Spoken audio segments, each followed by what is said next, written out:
नमस्कार दोस्तों, स्वागत है आपका मेरे YouTube चैनल पुस्तक रिव्यू में और मैं हूं आपका दोस्त राजेश गुप्ता। दोस्तों, आज हम जिस बुक का रिव्यू करने वाले हैं वो है संस्कृत गंगा प्रकाशन की प्राथमिक शिक्षक भर्ती परीक्षा यूपी टेट के लिए संस्कृत विजयी भव।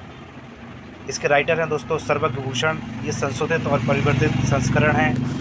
तो दोस्तों, ये संस्कृत की यूपी टेट और दूसरी टेट परीक्षाओं के लिए बहुत ही चर्चित पुस्तक है। इस छोटी सी पुस्तक में बहुत कुछ इन्होंने समेट लिया है। अगर इसके राइटर की बात करें तो सर्वज्ञ भूषण है इसके राइटर। ये इलाहाबाद का पब्लिकेशन है।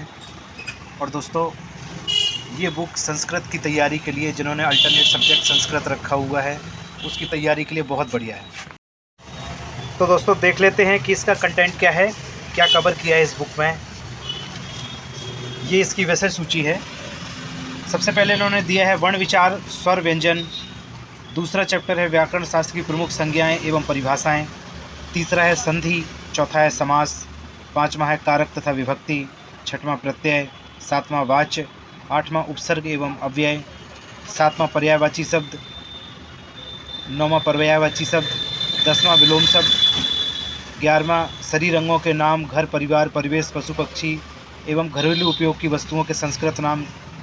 इस तरह से 12वां चैप्टर है शब्द रूप। 13वां सर्वनाम रूप। 14वां चैप्टर है धातु रूप। 15वां संस्कृत संख्याएं। 16 संस्कृत में लिंग ज्ञान, पुल्लिंग, स्त्रीलिंग और नपुंसकलिंग। 17वां है विशेष विशेषण। 18वां है संस्कृत कवियों एवं लेखकों की रचनाएं। 19वां है सूक्तियाँ। 20वां है अपठित अनुच्छेद। 21वां है अलंकार। 22वां है भाषा विज्ञान का अध्यापन। 23वां है यूपीटीईटी संस्कृत आदर्श प्रश्न पत्र 15 मॉडल पेपर। और 24वां है यूपी टेट एवं सुपर टेट टीईटी का प्रश्न पत्र।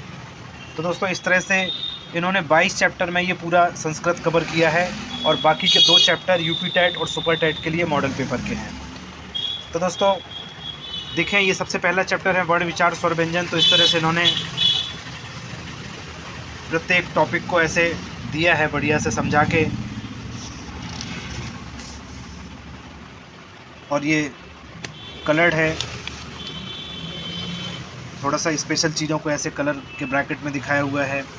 प्रेजेंटेशन आप देख लें, इस तरह की है तो काफ़ी इंटरेस्टिंग लग रही है। हर चीज़ को इन्होंने एक्सप्लेन किया है। ये देखें, जैसे माहेश्वर सूत्र है तो माहेश्वर सूत्र के बारे में सब कुछ दिया है। माहेश्वर सूत्र के 14 माहेश्वर सूत्र दिए हैं। इस तरह से इन्होंने उपदेश क्या है, प्रत्याहार संज्ञा क्या है, ये सब दिया है।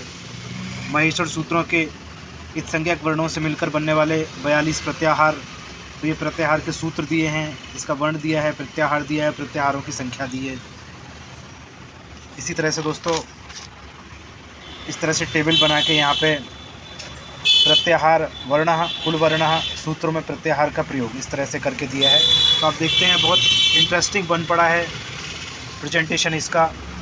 इसके बाद ये वर्णों का उच्चारण स्थान दिया है। तो ये उच्चारित वर्ण और उनका उच्चारण स्थान है और उसके लिए क्या सूत्र है, तो सूत्रम भी दिया है साथ में। आप देख सकते हैं कि बहुत बढ़िया और सरल तरीके से हर चीज़ को समझाया है, क्योंकि संस्कृत थोड़ी सी अगर आपको समझ में आती है तो बहुत सरल है और समझ में ना आए तो बहुत कठिन है। तो इस तरह से ये दिया है। अभ्यंतर प्रयत्न तालिका दी है, ये देख सकते हैं आप। इस तरह से इन्होंने ये पूरा चैप्टर यहाँ पे ख़त्म किया बाह्य प्रयत्न बोधक तालिका के साथ। दूसरा चैप्टर इसी तरह से व्याकरण शास्त्र की प्रमुख संज्ञाएं एवं परिभाषाएं। तो यहाँ पे ये वृद्धि संज्ञा, गुण संज्ञा, सर्वग संज्ञा, संयोग संज्ञा सब दिए हैं।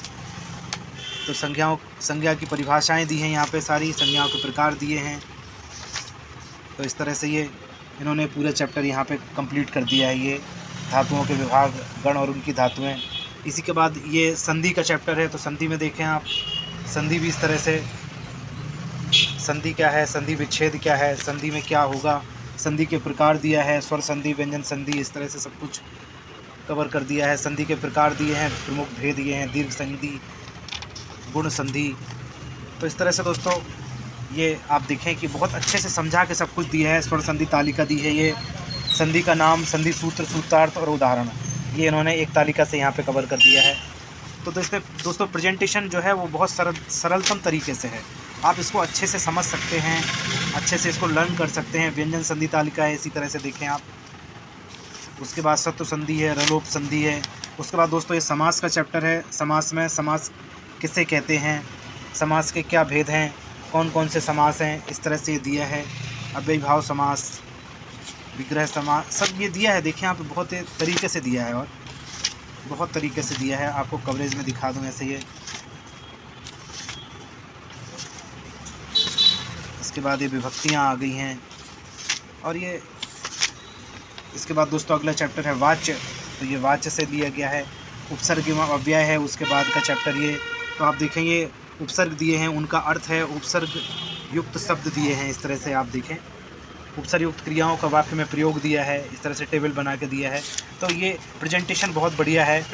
और दोस्तों इसी तरह से ये जितने चैप्टर मैंने आपको बताया ये सारे इन्होंने कवर कर दिए हैं। उसके बाद ये दोस्तों इस तरह से मॉडल पेपर दिए हैं, ये देखें आप। ये जैसे 15वां मॉडल पेपर है संस्कृत का, तो इस तरह से क्वेश्चन दिया है, 4 उसके अल्टरनेट दिए हैं और हर उसमें 30-30 क्वेश्चन इस तरह से कवर कर दिए हैं।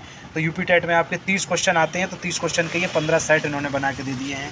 सुपर टेट का ये आया हुआ पेपर दिया है 6 जनवरी 2019 को जो हुआ था वो दिया है साथ में, और साथ में इनके आंसर दिए हैं। तो दोस्तों इस तरह से ये बुक संस्कृत गंगा बहुत बढ़िया बुक विजयी भव के नाम से है। संस्कृत विजयी भव सर्वज्ञ भूषण की बहुत अच्छी बुक है और इसको अगर आपने संस्कृत रखा हुआ है तो इसको ज़रूर देखें आप।